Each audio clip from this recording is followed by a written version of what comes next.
Hey yo mes petits amis, c'est Neko, j'espère que vous avez la forme car on se retrouve aujourd'hui pour la deuxième édition des Free Tests.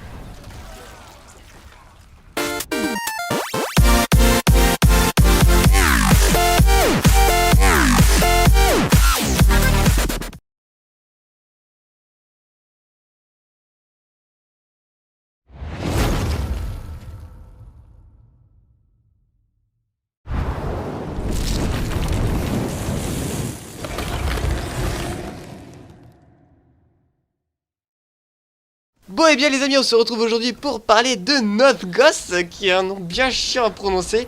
Donc il s'agit évidemment d'un jeu gratuit, hein, puisque c'est le but de la série, vous proposez des jeux free to play. Il a été développé par Psyonix et publié par Square Enix. Donc c'est pas de la merde, hein, Square Enix a quand même sorti de bons gros jeux.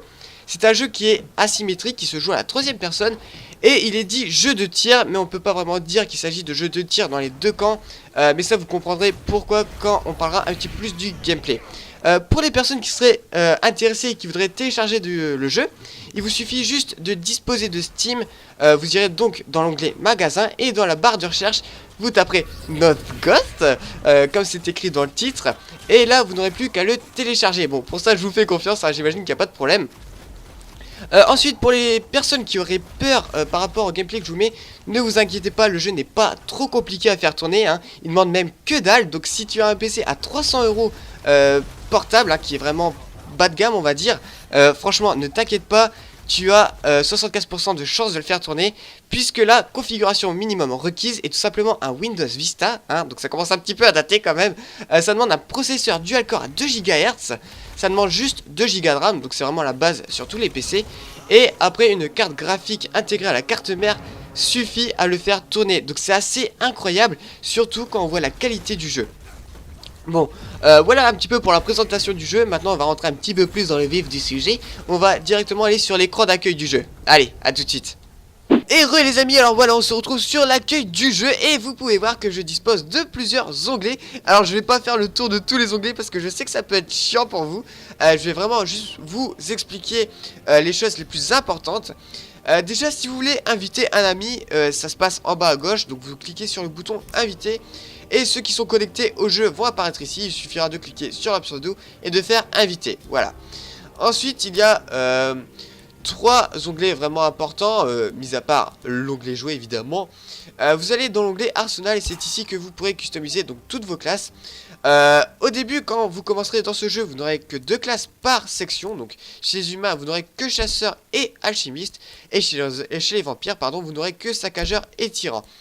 Au bout d'un certain nombre de parties, vous débloquerez un point qui vous permettra donc de débloquer une nouvelle classe. Donc moi j'ai débloqué imposteur que j'ai nommé la pute. Oui, parce que imposteur la pute, parce que le mec peut se déguiser en quelqu'un de l'équipe ennemie. Donc oui, c'est un peu bâtard. C'est pour ça que j'ai choisi celui-là parce qu'il me fait vraiment rire. Et vous voyez que franchement les personnages sont vraiment bien modélisés. Ils ont tous vraiment un petit style. Ça rentre vraiment dans le thème du jeu, hein. Vous verrez que c'est vraiment sympathique. Ensuite nous avons la forge, donc qui vous permet d'enchanter certains objets, hein.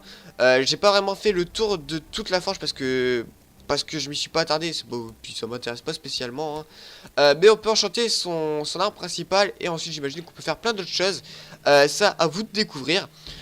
Ensuite nous avons donc l'onglet magasin. Et là je vais vous en parler non pas pour acheter certaines choses, mais parce que au bout de certaines parties, comme je vous ai dit, vous aurez un point qui vous permettra de débloquer une classe.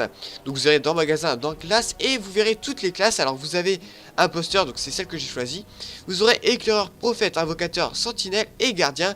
Et après vous débloquerez une classe en fonction de votre style de jeu. Chaque classe est vraiment stylée, il n'y en a pas une qui est plus faible que l'autre. Donc ça, après c'est vraiment en fonction de vous quoi. En tout cas vous voyez qu'ils ont vraiment tous de la gueule. Voilà. Donc eh bien c'est à peu près tout pour les onglets. Bon, vous pouvez voir qu'en haut à droite on dispose de l'onglet petite croix, on va appeler ça, qui vous permet de quitter le jeu. Ou alors vous faites échappe, hein, ça c'est vous qui voyez. Et on a l'onglet options, hein, pour gérer évidemment l'audio, la vidéo et les contrôles. Bon ça vous savez, hein, c'est pas votre premier jeu j'imagine.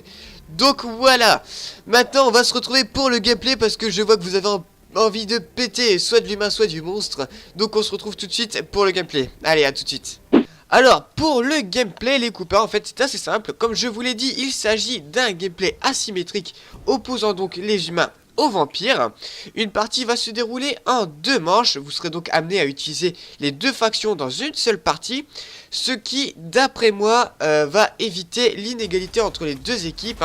Parce que si ça se déroule en une seule manche et que vous tombez sur les humains, ben vous risquez beaucoup plus, je pense, de vous faire péter le fion par les monstres. Voilà.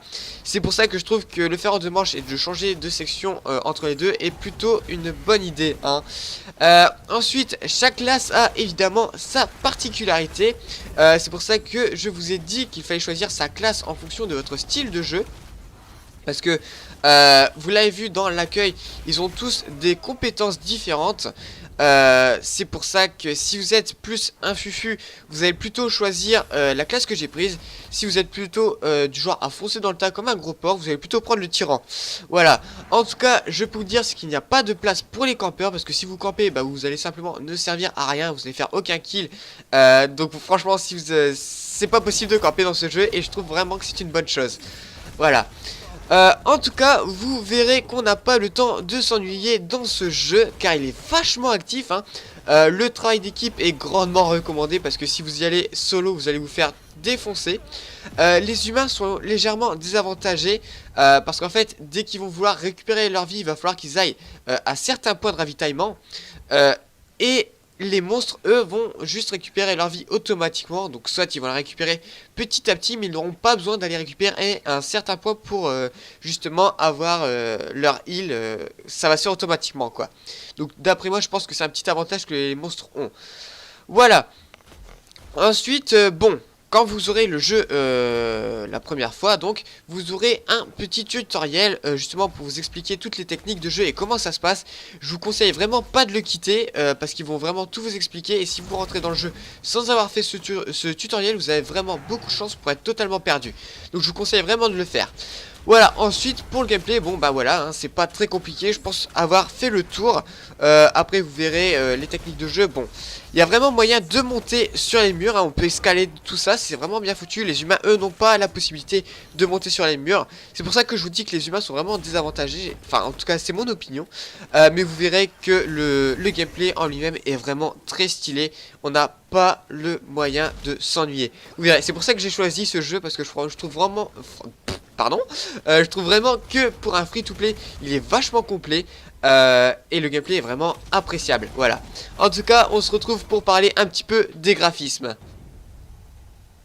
Bon et bien les amis, pour les graphismes, alors je sais qu'on pourrait avoir un petit peu peur en voyant la config qu'on nous demande pour faire tourner le jeu, mais franchement je peux vous promettre que in-game, le jeu est tout à fait honorable.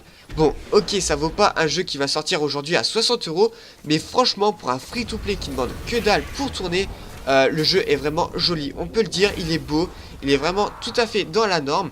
De toute façon, avec les séquences de jeu que je vous ai mises, je pense que vous aurez pu vous faire une idée à propos des graphismes. Je trouve que le design des maps est totalement stylé. Celui des monstres et des humains est vraiment aussi stylé. C'est quand même assez impressionnant, je trouve, de voir un jeu free-to-play qui ne demande rien à tourner avec une qualité graphique aussi jolie que ça. Donc franchement, GG aux développeurs pour ça. Après, dites-moi ce que vous en pensez, parce que oui, c'est peut-être moi qui abuse un petit peu sur la qualité graphique du jeu. Mais quand on se dit que c'est un jeu free-to-play qui tourne avec rien, je trouve que le jeu est totalement dans la norme. Voilà, donc c'est tout pour les graphismes.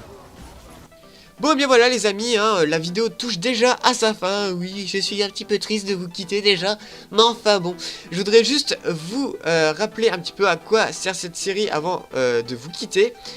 Pour ceux qui se sont abonnés récemment, les free tests servent tout simplement à vous faire découvrir des jeux gratuits, tout simplement parce que vous avez peut-être envie de trouver de nouveaux jeux sans forcément avoir envie de les payer, ou tout simplement parce que vous pouvez pas vous en acheter tous les mois des jeux à 60 €. Donc cette série a pour but de vous faire découvrir de nouveaux jeux gratuits qui ont un potentiel sur lesquels on peut s'amuser. Voilà, donc n'hésitez pas à me dire ce que vous pensez de ce jeu. N'hésitez pas non plus à me donner des jeux que vous aurez trouvés et que vous aimeriez que je partage aux autres. Il n'y a pas de problème, justement, je regarderai et je les partagerai si je trouve qu'ils valent le coup. Donc voilà, En tout cas, j'espère que cette petite vidéo vous aura plu. Si c'est le cas, n'hésitez pas à me dire ce que vous en avez pensé, à mettre un like et à partager si vous en avez envie. Sur ce, je vous propose c'est qu'on se retrouve dans de prochaines aventures, que ce soit pour des free tests ou d'autres choses. En tout cas, je vous souhaite une bonne journée ou une bonne soirée et on se retrouve pour d'autres vidéos. Allez, ciao tout le monde.